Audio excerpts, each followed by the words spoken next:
मेरठ जनपद के ब्लॉक किला परिचितगढ़ की ग्राम पंचायत बोंदा के अंतर्गत आने वाले ग्राम नंगला सलेमपुर के केंद्र सरकार द्वारा शिक्षा को बढ़ावा देने के उद्देश्य से स्थापित राजकीय इंटर कॉलेज इन दिनों अव्यवस्थाओं के कारण चर्चा में है। वर्ष 2018 में स्थापित इस इंटर कॉलेज में वर्ष 2025 से शिक्षण कार्य प्रारंभ हुआ, लेकिन अभी तक कॉलेज की चारदीवारी पूरी तरह नहीं हो पाई है। कॉलेज के सामने का रास्ता खुला होने के कारण कुछ असामाजिक तत्वों द्वारा अवैध कब्जा कर दिया गया है, जिससे विद्यालय में पढ़ने वाले छात्रों को भारी परेशानी का सामना करना पड़ रहा है।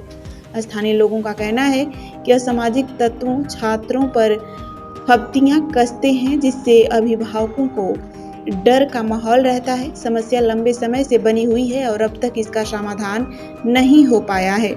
इस गंभीर मामले को लेकर आज परिजनों ने एसडीएम मवाना संतोष कुमार से मुलाकात की। एसडीएम ने समस्या के समाधान के लिए बुधवार को सलेमपुर पहुंचकर मौके पर निरीक्षण करने और आवश्यक कार्यवाही करने का आश्वासन दिया है। क्या नाम है आपका? आकाश प्रमुख। अच्छा, तो आज आप यहाँ एसडीएम साहब से मुलाकात की है, क्या आश्वासन दिया है उन्होंने? आज सुबह हम 11 बजे एसडीएम साहब से मिले मवाना में, और एसडीएम साहब से हमारी जीआईसी इंटर कॉलेज की दीवार के बारे में बात हुई। बात ये हुई कि जी काफ़ी समय से हम जो है परेशान होते चले आ रहे हैं, लेकिन आज तक हमारी बाउंड्री वाल का कोई समाधान नहीं हुआ। अच्छा। हाँ, एक दो बार हमने जो काम शुरू भी करा तो उसे मौके पर आके पुलिस रोक देती है। तो उसके लिए हमें एसडीएम साहब ने कल आश्वासन दिया कि कल 11 बजे मैं फोर्स के आपकी बाउंड्री वाल का निर्माण कार्य शुरू करा दिया जाएगा। अच्छा, इससे क्या परेशानी आ रही है आपको वहाँ पर?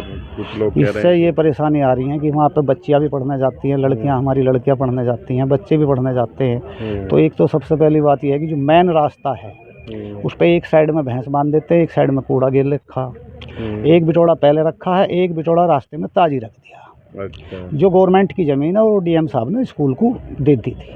अच्छा। रास्ते के लिए हो।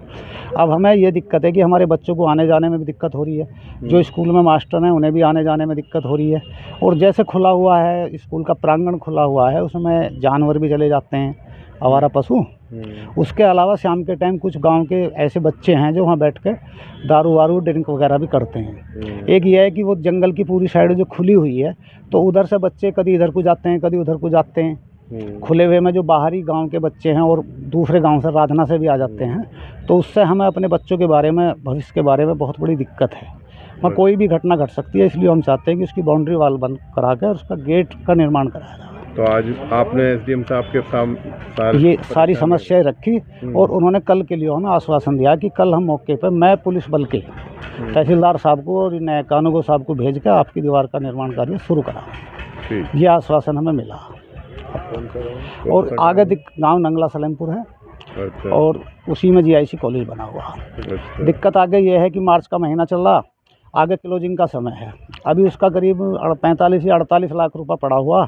अगर ये पैसा काम मार्च तक 31 मार्च तक शुरू नहीं हुआ तो वो पैसा लैप्स हो जाएगा। अच्छा। तो हमें यह है कि जिस उससे उद्देश्य से माननीय प्रधानमंत्री जी ने, माननीय योगी जी ने और माननीय हमारे मंत्री दिनेश खटीक जी ने ये स्कूल बनाया है, तो उससे हमारे क्षेत्र के भगवानपुर, नवल, नंगला, तलपुर, अहमदपुरी, कैली, इंदरपुरा, राधना सभी गांवों के बच्चों को उससे जो है भरपूर सहयोग मिलेगा और उनकी पढ़ाई का जो है विशेष ध्यान रखा जाएगा, ताकि पढ़ाई जो है आजकल जो प्राइवेट सीबीएसई के स्कूल हैं तो उनमें बसों की जो फीस है वो 1500 रुपये है और पढ़ाई की फ़ीस बहुत महंगी है, किताब भी महंगी है। तो हम देहात के आदमी हैं, किसान आदमी हैं, इतना पैसा हम वहाँ पे जुटा नहीं पाते, उपलब्ध नहीं करा पाते। तो इससे हम चाहते हैं कि हम सब गरीब आदमी हैं, किसान आदमी हैं, हमारे बच्चे GIC inter college Nangla Salempur में पढ़ें।